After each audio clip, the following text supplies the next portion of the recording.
Bien le bonjour et bienvenue, c'est Clément, votre coach sport santé. Aujourd'hui, dans cette courte vidéo, nous allons voir combien vous coûte la sédentarité en 2 points.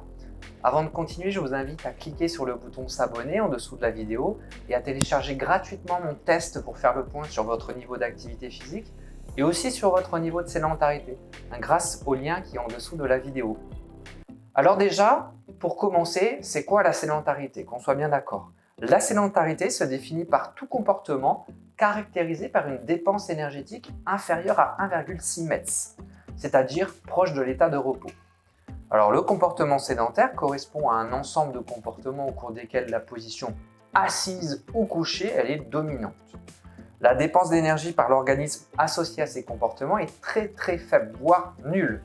Parmi les activités sédentaires, on note par exemple regarder la télé, jouer à des jeux vidéo, travailler sur l'ordinateur, lire, conduire.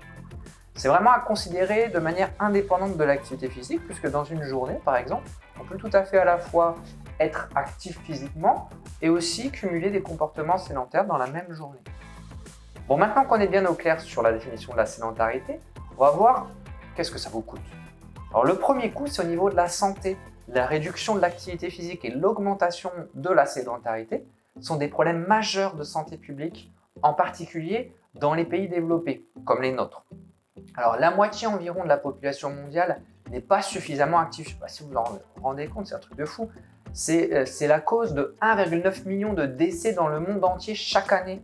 Plus on est sédentaire, plus les risques cardiaques, d'apparition de diabète, de cholestérol, d'hypertension et d'obésité augmentent. L'inactivité physique a été identifiée même comme étant le 4e facteur de risque des maladies non transmissibles selon l'Organisation mondiale de la santé. Elle est impliquée dans plus de 3 millions de morts évitables. L'inactivité physique est ainsi responsable de 6 à 9% de la mortalité, toutes causes confondues dans le monde. Certains scientifiques estiment même que l'inactivité physique est un facteur de risque équivalent au tabac ou à l'obésité. Le deuxième et dernier coût, c'est que c'est au niveau des finances. 17 milliards d'euros par an, c'est le coût social pour la France de la sédentarité. Toujours en France, si les personnes sédentaires appliquaient les recommandations en activité physique, soit environ près de 37 millions de Français, une économie de 10 milliards serait réalisée. Un dernier chiffre, le coût de la sédentarité a été estimé entre 150 et 300 euros par citoyen et par année en Europe. Il semble donc primordial de lutter activement contre l'inactivité physique et la sédentarité. Qu'est-ce que vous en pensez ?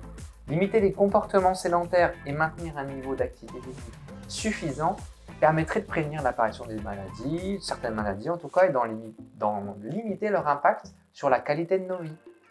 Voilà, c'est tout pour aujourd'hui. J'espère que la vidéo vous a plu. Pensez à vous abonner maintenant à la chaîne YouTube et à liker la vidéo. À bientôt, salut!